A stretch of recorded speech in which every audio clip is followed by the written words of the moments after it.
bonjour, c'est Jules Lavie pour Code Source, le podcast d'actualité du Parisien.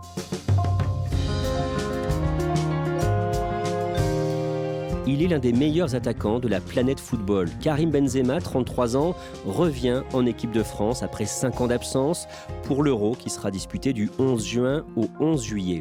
L'information révélée par le Parisien le mardi 18 mai a été confirmée quelques heures plus tard quand l'entraîneur des Bleus, Didier Deschamps, a dévoilé la liste des 26 joueurs retenus pour le championnat d'Europe. Pourquoi le numéro 9 du Real Madrid a-t-il été aussi longtemps privé de sélection nationale ? Quel est son parcours ? Cet épisode de Code Source est raconté par Dominique Sévérac et Sébastien Nieto du service des sports du Parisien.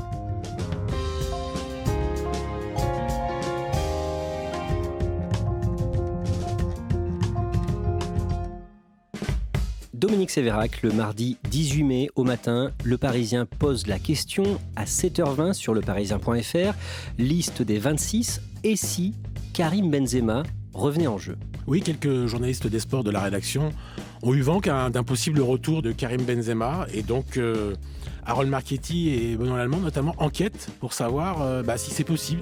Et les retours qu'ils ont, c'est que l'hypothèse n'est pas écartée. Sébastien Nieto, cette hypothèse surprend beaucoup. Oui, ça surprend parce qu'on n'a pas vu Karim Benzema depuis près de 5 ans et demi en équipe de France et que pour tout le monde à peu près, que ce soit la classe des journalistes ou même pour les footballeurs, son retour est impossible en bleu. Sébastien Nieto, Dominique Sévérac, vous allez nous raconter en détail pourquoi cette rumeur, à ce moment-là, surprend énormément les amateurs de foot. Mais avant ça, on va raconter l'histoire de Karim Benzema. On l'avait déjà fait une première fois dans Code Source en 2019. Dominique Sévérac, Karim Benzema, né le 19 décembre 1987 à Lyon. Dans quel milieu est-ce qu'il grandit ? Alors, il grandit dans un milieu populaire. Il est le fils de Hafid et de Waïda. Il est le 7e enfant d'une famille de 8. Il a 3 frères et 5 sœurs. Bron, c'est la banlieue est de Lyon. Lyon est une terre d'immigration, notamment du Maghreb. Donc ses parents sont tous les deux d'origine algérienne. Sébastien Nieto, son talent d'attaquant est repéré à l'adolescence et il débute sa carrière dans le club de Lyon en 2004. Il a 17 ans. Il sort du centre de formation de l'Olympique Lyonnais en 2004. Il va petit à petit intégrer l'équipe première.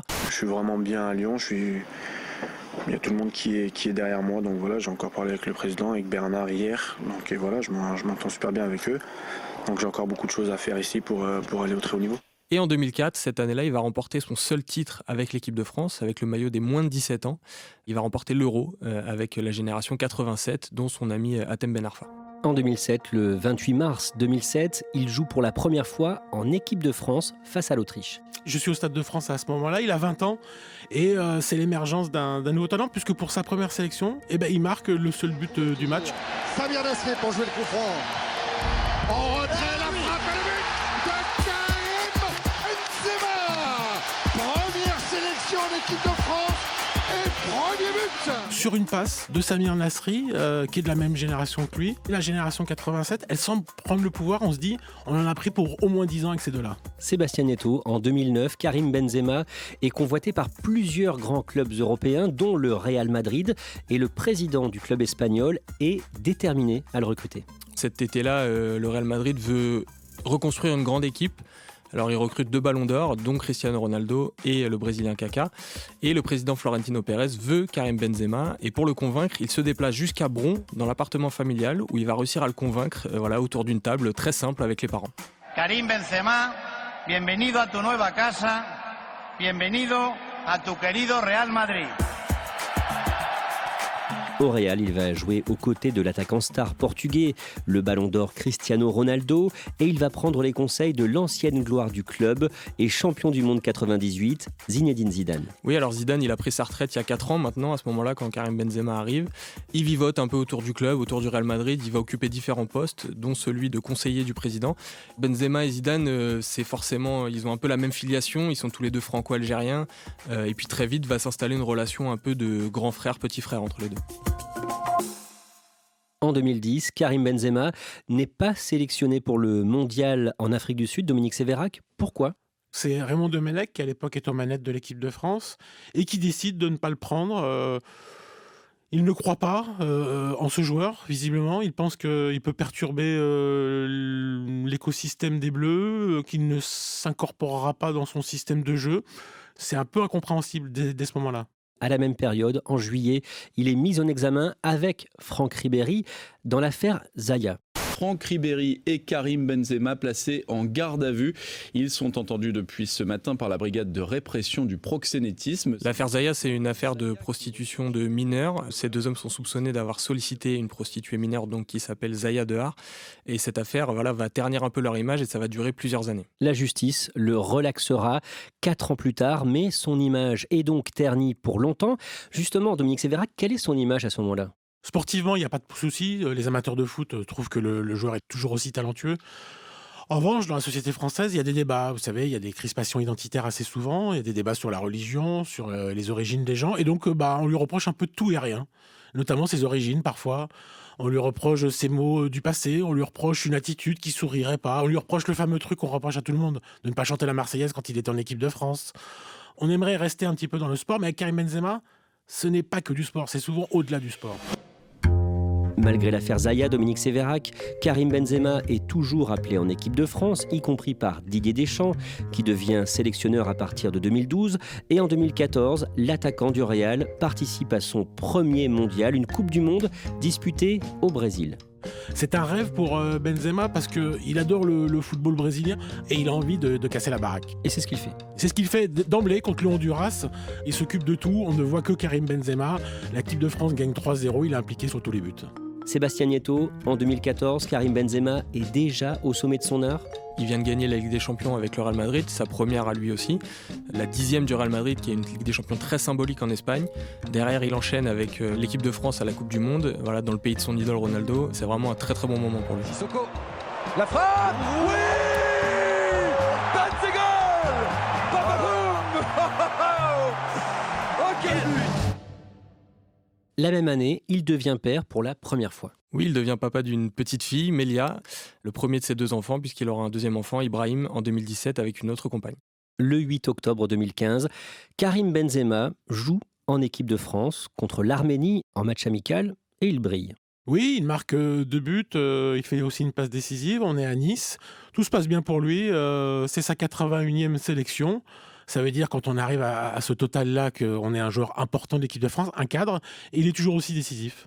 Il ne le sait pas encore, mais ce sera son dernier match en équipe de France avant des années. Quelques semaines plus tard, le 5 novembre, il est mis en examen pour complicité de tentative de chantage dans le cadre de ce qu'on a appelé l'affaire de la sextape de Mathieu Valbuena.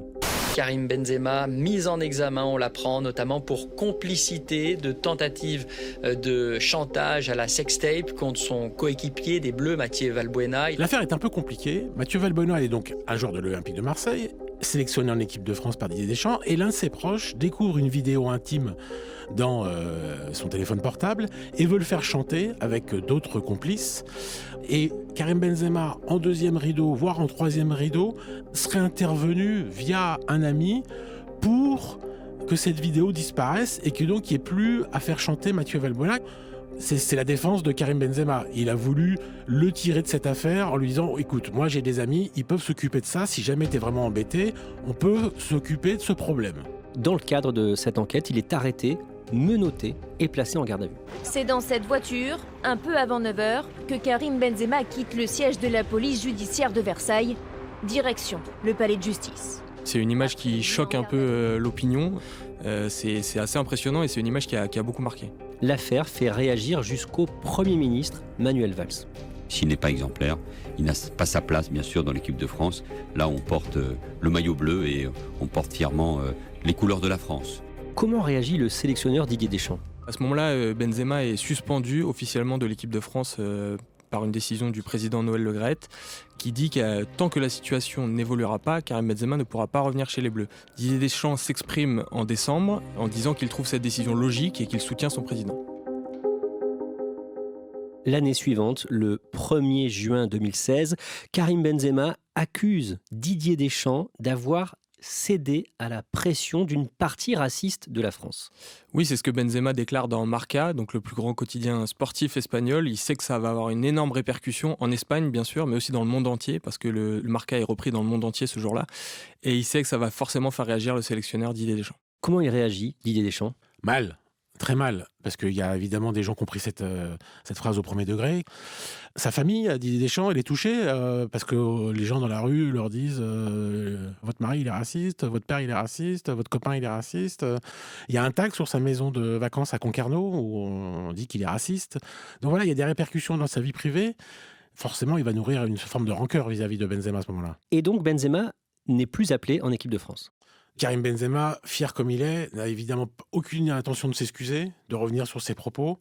Il y a une situation de blocage. Tant qu'elle est là, cette situation de blocage, il n'en revient plus en équipe de France. La France joue l'Euro, elle va en finale, elle perd la finale, c'est sans Karim Benzema, et ben la vie va continuer sans Karim Benzema. Même chose au Mondial 2018. Il n'a pas pris Karim Benzema et la France est championne du monde. Là, ça éteint définitivement quasiment les débats sur Benzema. En tout cas, c'est ce qu'on pense à l'époque. Bon, il ne reviendra jamais. Et en plus, sportivement, on peut s'en passer puisque la France arrive à gagner le tournoi le plus difficile, le plus prestigieux du monde. Comment vit ça Karim Benzema et qu'est-ce qu'il fait du coup pendant cette période ? Karim Benzema, il s'exprime très peu dans les médias français notamment. Ce qu'on sait de lui, c'est ce qu'on voit sur le terrain. Il reste très performant.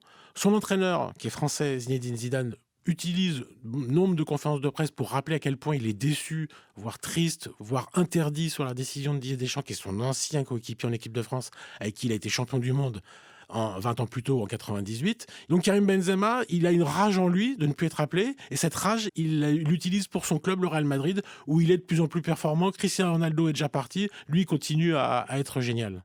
Il espère toujours revenir un jour en équipe de France ? À un moment donné, il fait son deuil de l'équipe de France, Karim Benzema. Il comprend que tant que Didier Deschamps sera là, il n'a aucune chance de revenir en équipe de France.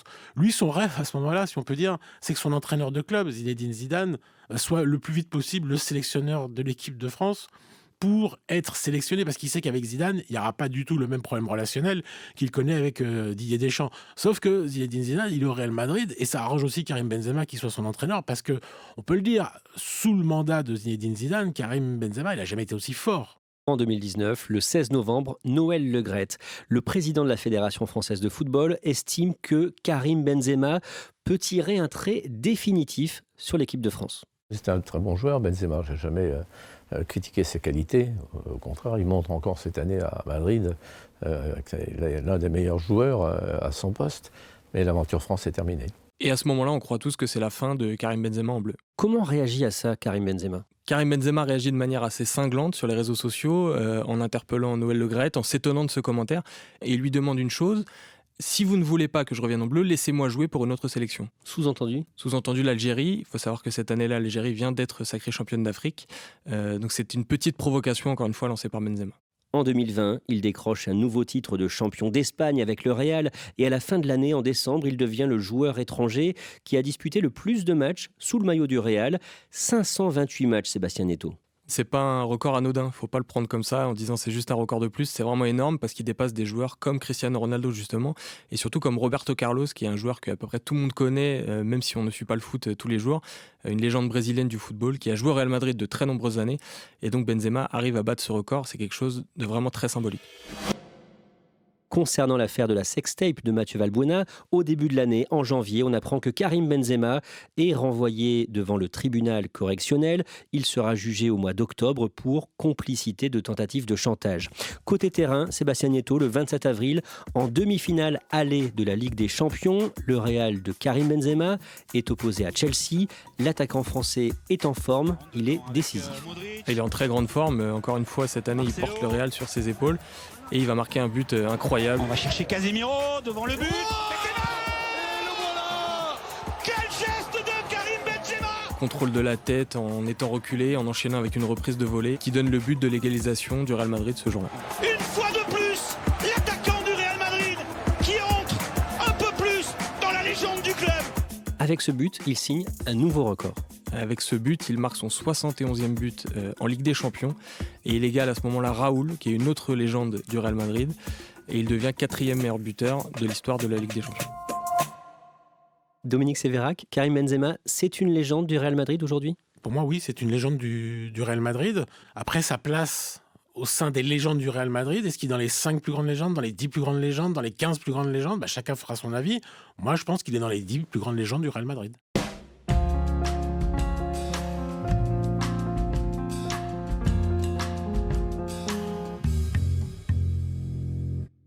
On en revient au début de cet épisode, le mardi 18 mai au matin. Karim Benzema parle avec un ami de la liste qui va être dévoilée le soir même par le sélectionneur de l'équipe de France, Didier Deschamps. Il y a l'Euro cet été, c'est la dernière liste avant la compétition dévoilée par Didier Deschamps. Celle-là, elle est importante parce que si on y est, ça sent bon. Et donc cet ami lui dit, alors Karim, cette fois-ci, tu penses que tu y seras ou c'est fini?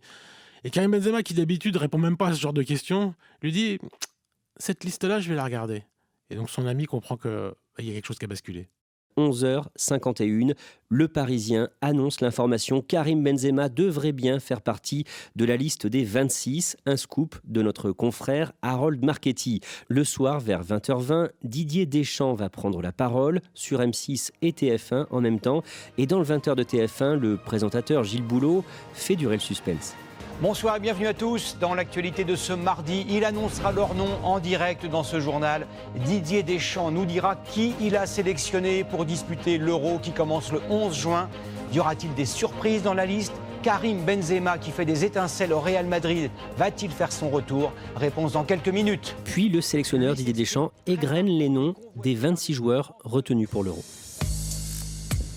Gardien de but, Hugo Lloris. Ça commence par ligne, c'est-à-dire on commence par les gardiens, les défenseurs, les milieux et on finit par les attaquants et par ordre alphabétique.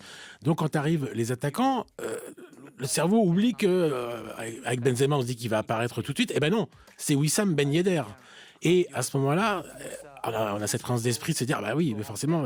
Et là arrive Karim Benzema. Attaquant, Wissam Ben Yedder, Karim Benzema, Kingsley Coman. Il y a à la fois de la satisfaction parce que évidemment le Parisien a été le premier média à annoncer le retour en équipe de France du Madrilène. Ça a cassé la baraque. Le site du Parisien a explosé ce jour-là. Et puis l'amateur de foot est content. C'est-à-dire qu'on va se régaler. On va avoir du foot cet été avec et Antoine Griezmann et Kylian Mbappé, deux camarades de jeu de Karim Benzema. Donc ça promet comme ça sur le papier une attaque de feu. Didier Deschamps est interrogé par deux journalistes, Marie Portolano et Nathalie Iannetta. Comment est-ce qu'il explique ce retour ? Didier Deschamps explique qu'il y a eu une étape importante, ce sont ses mots, et cette étape importante, c'est une discussion entre les deux hommes, au moins une discussion qui a eu lieu dans un laps de temps plus ou moins vieux, on ne peut pas trop savoir, 1 mois, 2 mois. On a discuté longuement, c'était l'étape la plus importante. Après cela, j'ai eu une longue réflexion, bien évidemment, par rapport à plein de choses, et pour en arriver à prendre cette décision-là aujourd'hui. Et voilà, cette discussion a été l'étape décisive pour le retour de Karim Benzema en bleu. Mais quand on lui demande si tout est apaisé avec Karim Benzema, Didier Deschamps reste assez prudent.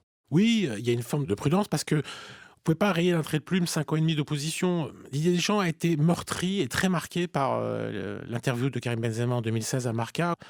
Il a dû prendre sur lui, Didier Deschamps, il le dit un peu. Tout le monde, moi comme tout à chacun, aspire à avoir le climat le plus apaisé possible, même si par expérience dans le football, la moindre petite étincelle peut avoir des conséquences très importantes. Il a dû prendre sur lui, c'était pas son idée première de rappeler Karim Benzema. Au moins, ils ont pu crever l'abcès. Ça, c'est l'objet de la réunion de 2021.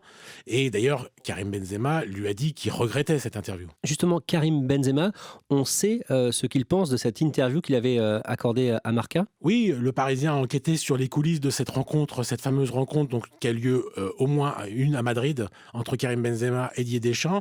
Et là, Karim Benzema lui a dit en face à face: oui, coach, je regrette d'avoir dit que vous aviez cédé à une partie raciste de la France.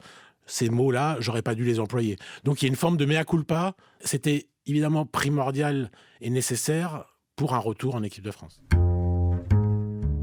Sébastien Nieto, Karim Benzema a 33 ans. Qu'est-ce qu'il va amener à cette équipe de France pour l'Euro ? Du talent, beaucoup de talent, on l'espère, des buts, pourquoi pas aussi. Et puis une association un peu formidable qu'on espère tous avec Mbappé et Griezmann. On peut se dire que l'équipe de France a la plus belle attaque du monde, là aujourd'hui, avec ces 3 joueurs-là. Et on espère tous que Karim Benzema puisse porter les Bleus à un doublé historique avec l'Euro et la Coupe du Monde. Dominique Sévérac, c'est la fin d'une injustice ? Sportive, oui. se priver d'un des meilleurs attaquants du monde pendant 5 ans, c'est une hérésie sportive. Là, il revient, il est à 81 sélections. On peut dire que pendant ces 5 ans, s'il n'avait pas été blessé, il serait aujourd'hui à 130 sélections, ce qui est un total colossal. Il serait sans doute le recordman des sélections en équipe de France. Voilà, s'il n'avait pas eu cette parenthèse. Donc oui, c'est la fin d'une injustice sportive, mais ce qu'il y a de bien, c'est qu'on va pouvoir en profiter.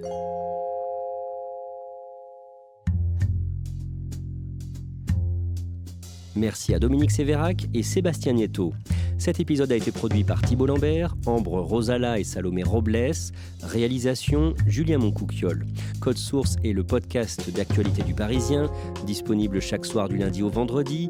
Pour ne rater aucun épisode, abonnez-vous sur Apple Podcast, Google Podcast ou encore Podcast Addict.